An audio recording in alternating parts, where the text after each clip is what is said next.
Good day, everyone.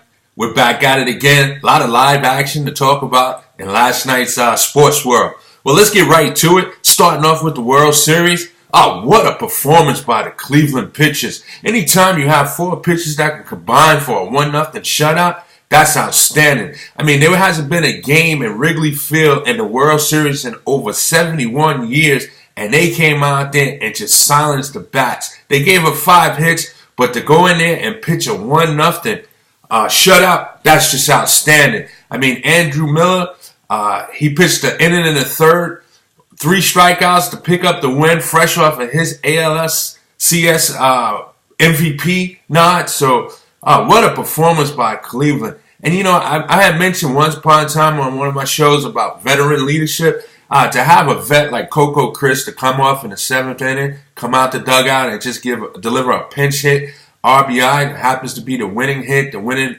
RBI. What a performance by Cleveland. What a performance. That's the way you go into a city and just silence not only the team, but silence the crowd. I mean, they were hyped. You got tickets $7,200 on average. I mean, that's the way you silence a crowd. As I said yesterday, usually the winner of the third game goes on and win the series. There's no doubt in my mind Cleveland is probably going to go ahead and win this. The city of Cleveland is hot. They have the momentum. And what is it with the New York GMs? First, Phil Jackson gifts wraps J.R. Smith and Iman Shumpert to help them en route to a championship run. And then the Yankees brass does the same thing by handing over Andrew Miller. What city you play for? That's what I want to know. What city do you play for? Well, the World Series continues today. I believe Cleveland goes on and win this series, whether it's in 6 or 7. Looks like it's Cleveland's series. Moving over to the NBA, I'm going to touch on the Cleveland-Toronto series. I mean, how often do you see early on in the next season that you have a repeat of the conference finals? And they did not disappoint us. On a Friday night, Cleveland goes into Toronto fresh off of their win against New York on opening night when they raised the banner and got their rings. And they go into Toronto, and folks, it was a nail-biter. I mean, it was a good game to the end. Cleveland, even though maybe a little controversy at the end of the game as far as did he call timeout or he didn't, whatever. They put .3 on the shot clock. It did not matter. Cleveland secured a victory, came away with it, 94-91. But DeMar DeRozan, he showed up. But it was just a good game, physical. Playoff intensity. First week of the season, several games with playoff intensity. Man, if this is what the NBA is going to be, it's going to be a good season. A great season at that, I should say.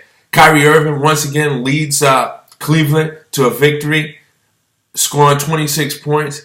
I have Kyrie Irving competing with Russell Westbrook for MVP honors this season. I think he's going to take a step, and he's just going to run with it. This is a guy that's always been marred by injuries dating back to his days at Duke. Coming into Cleveland, he had some injuries. People question if he could be healthy or not. Seems like last season he got healthy at the right time and remained healthy. And not only did he win a championship, but many people thought he should have been MVP of the championship finals. From there, he goes on and plays with Team USA, captures gold. Everything's falling in place for Kyrie Irving. And I believe LeBron realizes in order for him to challenge for another ring and bring it back to the city of Cleveland, he's going to have to take his foot off the pedal and allow Kyrie Irving to step up and be Kyrie Irving. Let him be who he is and do what he does. And if that's the case, I look for Kyrie Irving to compete for MVP honors. So great game between Cleveland and Toronto. Probably a future matchup down the line in the playoffs, but a very, very good game.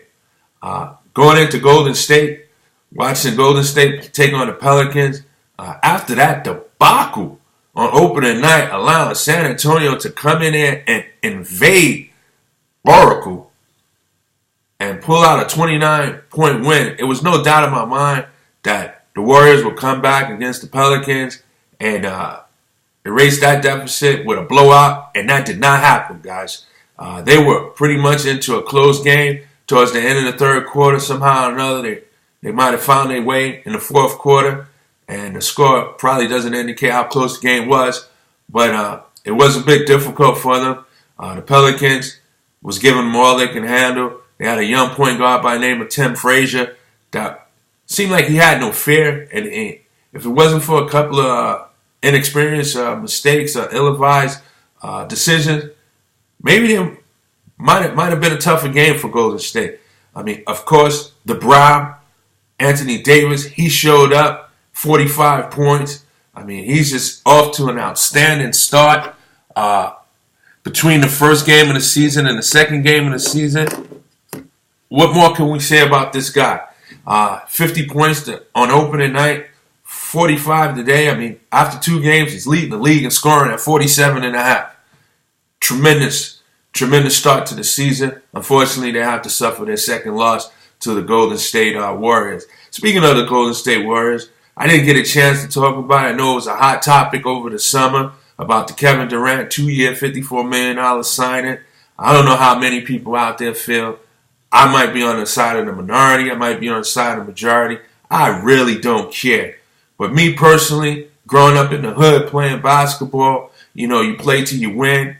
And that sort of thing, you play with whoever you got. You don't really have a chance to pick your team. If you do, it is what it is. You play block against block, neighborhood against neighborhood. It didn't matter. The one thing we never did was stack the deck. We never stacked the deck. I think what Kevin Durant did was a sucker's move. I would have never left OKC to go join Golden State Warriors. I don't care how much he could have paid me. I would not have done it. He had a team that was capable of beating Golden State. They choked. No way I would go and join them. I don't care what anybody else feel about it. We may agree, we may disagree. That's sports, that's opinion, that's life, that's fun. I understand that. I don't mind chopping it up with you because, again, this is Chopping It Up with Ramel. But at the same time, that's a sucker's move. I cannot agree with that move at all. Is he going to be the villain? Sure. Are Golden State going to be playing with a bullseye on their back? Sure. It might be fun for the NBA because in the offseason, I think I talk more NBA than I talk any offseason. So the NBA relishes it, but true fans of the game or true fans that played the game and know what it is to take lumps so you get better or till it's your time to win or your turn to win, knows that was a sucker's move. But all the best to him. We'll see how it works out. If they don't show up their defense in the middle where Bogut was there and seemed to have been on time, it could be a tough season for Golden State because, as I mentioned, Tim Frazier was going to the basket at will. That was something you didn't see too often against Golden State in years past when Bogut was man in the middle. I think between Verashal and Jaja, they're going to have to show up that defense, that intensity defense, because it's like a freeway going straight down the middle. I mean, guards is getting there too easy. So Golden State's going to have to work on that. Big win for Brooklyn last night. For Linsanity fans out there, he showed some of that flashes last night. 21 points, 9 rebounds, 9 assists. Upset Indiana. Many believe Indiana has the goods to compete with Cleveland and make a strong run in the East. But that was a good win for them. Couple of notables around the league. You can't go without noticing Westbrook last night. Triple-double, 51 points with a thrilling win in overtime against the Phoenix Suns. And again, Anthony Davis, 45 points fresh off the 50-point performances. Couple guys to look out as the season go on. Question is for me in New Orleans, will they have enough goods or surround Anthony Davis with enough goods to keep him in New Orleans when his contract should expire? That's something to look at down the line. This is a guy that's maturing, improving in front of us each and every day. You gotta like what you see with him. All right, moving along. On another note, don't know how this has got past me, but next week, I should say, Manny Pacquiao's fighting. I mean, most people don't care if he's fighting or not unless he's fighting a rematch with Mayweather. I don't know if a win with this guy coming up is going to be a possible rematch or something that gets the attention of Mayweather for a possible rematch. And then the truth is, after that lackluster performance that they put on several years ago, does anybody really want to see a rematch? I don't know about that. But anyway, staying with boxing, November 19th, for you boxing fans out there, now that's a real night of boxing. You got the Bone Crusher, Kovalev, going up against Andre Ward. That should be one to watch, pay-per-view action. We'll talk more about that as the weeks come along, but that's on November 19th. Now that's a fight to watch. But yeah, Manny Pacquiao will be fighting coming up. Hey guys, I'm going to end it here, but we've got a great week of action of football starting tomorrow.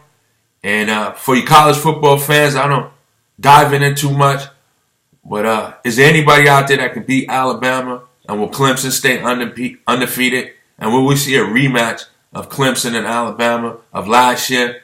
Or do one of the Big Ten teams sneak in there? A lot of questions to be answered, a lot of games to be played. But until then, we'll speak again. Peace and blessings.